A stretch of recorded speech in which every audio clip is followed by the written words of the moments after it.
Hello बच्चों, let's read this question. So this question says choose the wrong statement. Wrong statement choose करना है. We have given the four options. Alright, आपके यहाँ पर four options given है. तो चलिए बच्चों देखिए इस क्वेश्चन को स्टार्ट करते हैं. So we can write down the key concept of this question. देखिए हमें यहाँ पर स्टेटमेंट वन में बोला गया कि जीरो वेलोसिटी पे particle does not mean necessarily that its acceleration is zero. Option B में बोला गया zero acceleration of a particle does not necessarily mean that its velocity zero.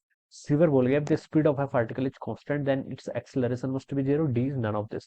तो एक्सेलरेशन की बात कर रहे हैं तो हम चलेगी एक्सेलरेशन लिख लीजिए. ठीक है, एक्सेलरेशन लिख लीजिए.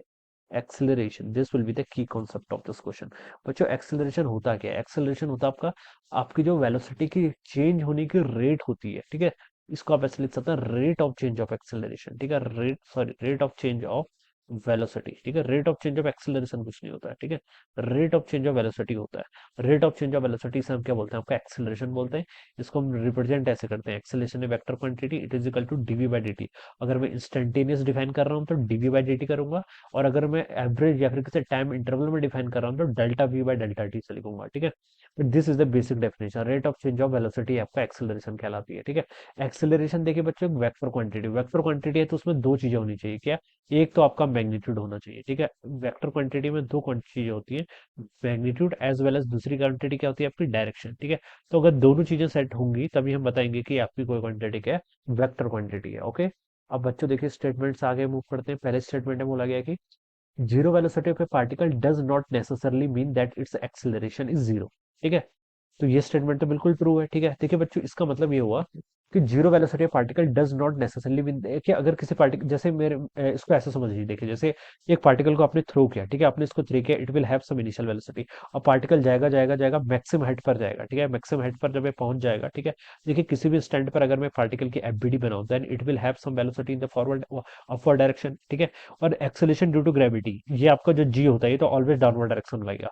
अब बच्चों देखिए इसकी इनिशियल वेलोसिटी यू ऊपर की तरफ थी, एक्सेलरेशन इसमें नीचे की तरफ लग रहा है, तो इसकी वेलोसिटी और एक्सेलरेशन की डायरेक्शन क्या है? 180 डिग्री बना रही है. दैट मीन्स इसकी वेलोसिटी डिक्रीज होनी चाहिए. और ये एक मैक्सिमम हाइट पर पहुंच गई, यहाँ पर इसकी फाइनल वेलोसिटी कितनी हो जाएगी? जीरो के इक्वल हो जाएगी. ठीक है, लेकिन जी तो ऑलवेज लगेगा ना, जी तो आपका यूनिफॉर्म है. ठीक है, तो जी यहाँ पर भी लगेगा, यहाँ पर भी लगेगा, यहाँ पर भी लगेगा, जी ऑलवेज लगेगा. ठीक है, लेकिन देखिए मैक्सिमम हाइट पर अगर मैं बात करूं तो यहाँ पर इसकी वेलोसिटी तो जीरो होगी है. वेलोसिटी क्या होगी? यहाँ पर जीरो होगी है, but acceleration is still acting. Means यहाँ पर एक्सेलरेशन इसका नॉन जीरो है, but the velocity for a moment, एक मोमेंट के लिए मैं बता सकता हूँ कि इसकी वेलोसिटी यहाँ पर जीरो के इक्वल हो गई है. ठीक है, अब स्टेटमेंट ए को फिर से रीड करते हैं. यहां बोला गया था जीरो वेलोसिटी पे particle does not necessarily mean that its acceleration is zero. तो इसलिए मैंने यहाँ पर बोला कि जीरो वेलोसिटी, अगर किसी पार्टिकल की वेलोसिटी जीरो है तो इसका मतलब ये नहीं कि उसका एक्सेलरेशन जीरो होगा. तो ये स्टेटमेंट क्या है? बिल्कुल ट्रू है. यहाँ पर देखिए इसका एक्सेलरेशन नॉन जीरो है but still it has acceleration. देखिए इसका मतलब यहाँ पर इसकी वेलोसिटी जीरो है लेकिन एक्सेलरेशन आपका क्या है? Non zero. तो इसलिए स्टेटमेंट क्या हो जाएगा? ट्रू हो जाएगा. ठीक है, अब बी पर आते हैं. बी पर बोला गया zero velocity of A particle does not necessarily mean that its velocity is zero.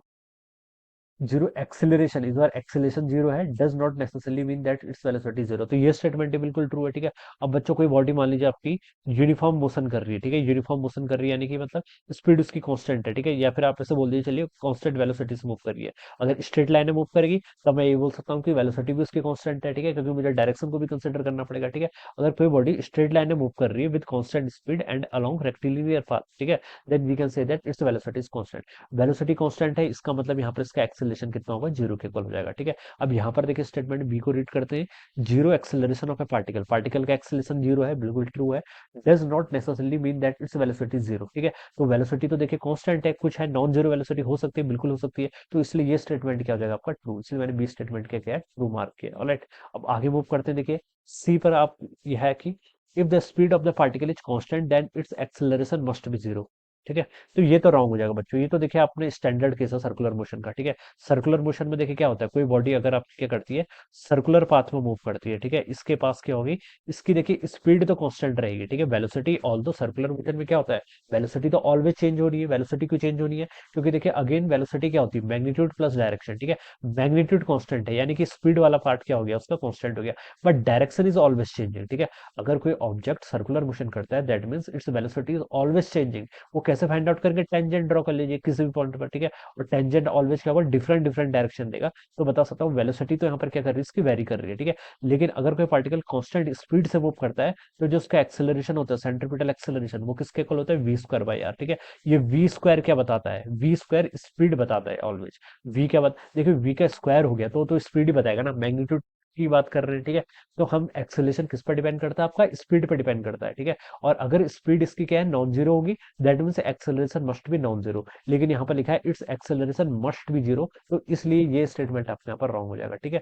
D पर लिखा है नन ऑफ दिस, तो ये भी बिल्कुल नहीं हो सकता, ठीक है। तो इसका जो एप्रोप्रिएट आंसर होना चाहिए, हमने पूछा था कि which one is the wrong statement, C वाला ऑप्शन क्या होगा, इसका राइट आंसर हो जाएगा, ठीक है। आप क्या लिख सकते हैं, option C would be the correct answer of this question. Alright, एक देखिए एग्जांपल, जो स्टेटमेंट वन था उसमें हमें इसको एक एग्जांपल ये भी कंसिडर कर सकते हैं, ठीक है। एक तो हमने ये अपवर्ड मोशन वाला एग्जांपल दिया, दूसरा ऐसे कोई बॉडी मान लीजिए आपकी मूव कर रही है, ठीक है। Let this is the car, it is moving with some velocity, ठीक है। वेलोसिटी की डायरेक्शन ये है, इस पर एक्सेलेरेशन मान लीजिए इस डायरेक्शन में लग रहा है, ठीक है। तो देखिए ये बॉडी आपकी जाएगी जाएगी जाएगी, और इसकी एक्सेलेरेशन पीछे की तरफ है, ठीक है। इसको आप ऐसे कंसिडर कर लीजिए, कोई बॉडी मूव कर रही है और उससे सडनली ब्रेक अप्लाई किया, ठीक है। तो ये रेस्ट पर आएगी, तो एक इंस्टेंट के लिए तो बच्चों ये क्या आएगी आपकी, रेस्ट पर आएगी। उसके बाद इसकी स्पीड क्या हो जाएगी, ये पीछे की तरफ मूव करने लग जाएगी, बिकॉज एक्सेलेरेशन बैकवर्ड डायरेक्शन में, ठीक है। तो यहाँ पर ये रेस्ट पर आ गई। तो अगेन मैं यहाँ पर ही बता सकता हूँ, देखिए इसकी वेलोसिटी जीरो है, सॉरी वेलोसिटी एक इंस्टेंट के लिए जीरो है, but acceleration is still non zero, acceleration यहाँ पर भी क्या है, इसका नॉन जीरो है, ठीक है। तो यही कंडीशन भी इसको सेटिस्फाई करेगी, ओके। तो देखिए इसका राइट आंसर तो क्या है, सी ऑप्शन होगा, okay. So I hope you all understood this concept, all the best and thank you so much.